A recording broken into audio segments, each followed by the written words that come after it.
Lord everyone, सबको जय मसीह की। मैं बिलीव करती हूँ आप ब्लेस्ड होंगे, आपके घराने आपके लोग ब्लेस्ड होंगे। और आओ मैं आप सभी के लिए उस सामर्थ्य से भरे और सुपवित्र वचन को पढ़ती हूँ, जो वचन हमें परमेश्वर के दास अपोस्टल अंकुर यूसुफ नरूला जी द्वारा और परमेश्वर की दासी पास्टर सोनिया यूसुफ नरूला जी द्वारा दिया जाता है। आओ मैं आप सभी के लिए उस सामर्थ्य से भरे और उस पवित्र वचन को पढ़ती हूँ।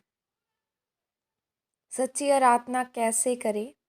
जैसे कि पवित्र बाइबल यूहन्ना 4:24 में लिखा है, परमेश्वर आत्मा है और अवश्य है कि उसकी आराधना करने वाले आत्मा और सच्चाई से आराधना करें। आमीन आमीन। मेरे प्रियो, जब हम हर एक व्यक्ति परमेश्वर की हजूरी में अपने दिल को खोलकर परमेश्वर को धन्य कहता है और रूह और सच्चाई से परमेश्वर की आराधना करता है, तो उसको सच्ची आराधना कहते हैं। और इस तरह से अपने दिल को खोलकर परमेश्वर की आराधना करने वालों को सच्चे आराधक कहा जाता है। जब आप दिल खोलकर परमेश्वर की आराधना करते हैं तो परमेश्वर आपकी अगुवाई करता है, और जिन बातों को आपने कभी कल्पना भी नहीं की होगी, उन बातों को परमेश्वर आपके जीवन में पूरी करता है।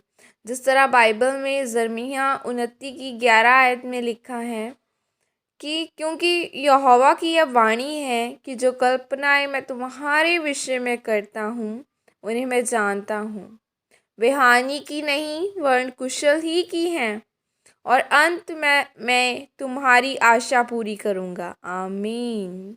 याद रखें, जब आप सच्चे मन से परमेश्वर की आराधना करते हैं तो परमेश्वर अपने वचनों के अनुसार अपनी कल्पनाओं को आपके जीवन में सिद्ध करता है और आपको अद्भुत रीति के साथ आशीषित करता है। मेरे प्रियो, सच्चे आराधक कई तरह के होते हैं। एक तरह के आराधक वह होते हैं जो दिल से परमेश्वर की आराधना करते हैं। वे अपने दुखों में, परेशानियों में, रोगों में और जब सब ने साथ छोड़ दिया हो तब भी वो परमेश्वर की आराधना करते हैं और परमेश्वर के वचन पर खड़े रहते हैं। जिस तरह से अगर आप बाइबल में अय्यूब के बारे में पढ़ें तो लिखा है कि उसके पूरे शरीर पर जख्म हो गए थे, उसकी पत्नी ने उसका साथ छोड़ दिया था, उसके बच्चे, व्यापार, सब कुछ खत्म हो गया था, लेकिन फिर भी उसने परमेश्वर के नाम को धन्य कहा। अय्यूब ने कहा कि जिस परमेश्वर ने सब कुछ दिया उसी ने ले लिया, उसी का नाम धन्य हो।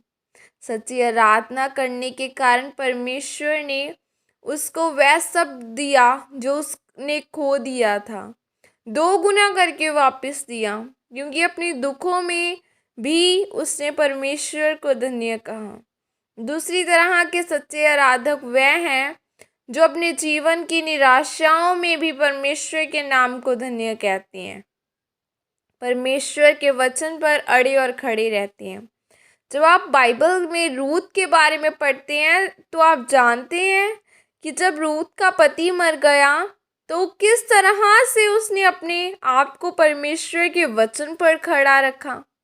उस समय उसको अपने जीवन में दुख मुसीबतों को छोड़कर कुछ भी नहीं दिखाई दे रहा था, लेकिन फिर भी उसने परमेश्वर के नाम को धन्य कहा।